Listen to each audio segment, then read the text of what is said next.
Thank you viewers দেখার জন্য। আজকে আউটডোরেই দেখাচ্ছি কিভাবে আপনার আদা গুনগুনি অনেকে বলে থাকে, অনেক ধরনের ফানি নেম আছে এটার। আপনারা দেখলে বুঝতে পারবেন, ড্যান্ডেলিয়ানও বলে এটাকে, ইংলিশে ড্যান্ডেলিয়ানই বলে খুব সম্ভবত, আপনারা হয়তো জানেন। এটা আমি দেখাচ্ছি এখন।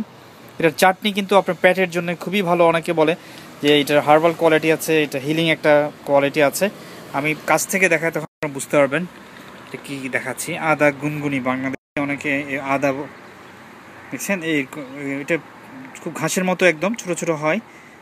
এটা আপনারা নিশ্চয়ই চিনতে পারছেন এখন। এটা অনেক নাম আছে বাংলায়, অনেকে আদা গুনগুনি, অনেকে আদা পাতাও বলে থাকে বোধহয়। যাক, এটা কীভাবে চাটনি করতে হবে এটা জাস্ট আমি এখন এটা পুরোটা দেখাচ্ছি। আবার দেখুন, পুরোটা দেখতে এরকম। আর এটা কীভাবে করতে হয় খুবই ইজি। এটা আমরা চপ করে নিয়েছি, এইভাবে দেখছেন, এটা চপ করে নিয়েছি। আর সাথে পেঁয়াজ দেখতে পাচ্ছেন, পেঁয়াজ, কাঁচামরিচ কুচি, এভাবে করবেন। লবণ, খুবই ইজি। এটার চাও কিন্তু হয়, এটা দিয়ে আমি এটাকে আপনার চাপ সাথে করেও খেলে পেটের জন্য ভালো, অনেকে ধারণা করে। এটা অনেকভাবে খাওয়া যায়। তো আপনি জাস্ট মিক্স করে নিলেই হয়। আপনি এটা তিনটাকে আপনি যদি মিক্স করে নেন, আপনি পেঁয়াজ দিলেন, পেঁয়াজ কুচির সাথে মিক্স করে নিলেন, কাঁচামরিচ মিক্স করে নিলেন পরিমাণ মতো। আপনি এটার কোনো পরিমাণ, এগুলি আন্দাজ করে নেবেন, এগুলির কোনো নির্দিষ্ট পরিমাণ নাই, যে যেভাবে খেতে চায় দেখছেন। আর আমি এগুলি জাস্ট ডেকোরেশনের জন্য আপনি পাশে দিতে পারেন, প্রসেসটা আপনি পাশে দিতে পারেন। লবণ আপনি পরিমাণ মতো দিবেন, বেশি দিবেন না লবণ। এটা ভাতের সাথে, আপনি যদি ভাতের সাথে খেতে পারেন একটু চাটনির মতো, শুরুতেই ভাতের সাথে, পরে আপনি ঝাল আপনার কারিগুলি নিলেন।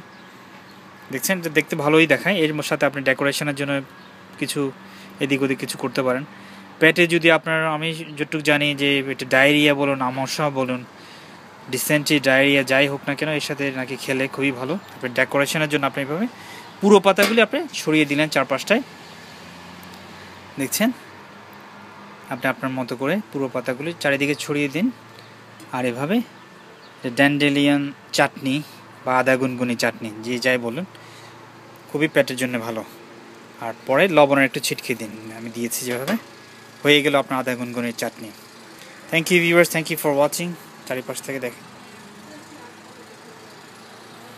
আপনারা কাইন্ডলি সাবস্ক্রাইব করুন, কমেন্ট করে জানাতে পারেন যদি কোনো কিছু জানতে চান বা দেখতে চান। আর আপনাদের যদি ভালো লাগে কাইন্ডলি লাইক বাটন হিট করুন, ক্লিক করুন নিচে লাইক বাটন। হয়ে গেল আদা গুনগুনির চাটনি, সবুজে সবুজে মিলে গেছে।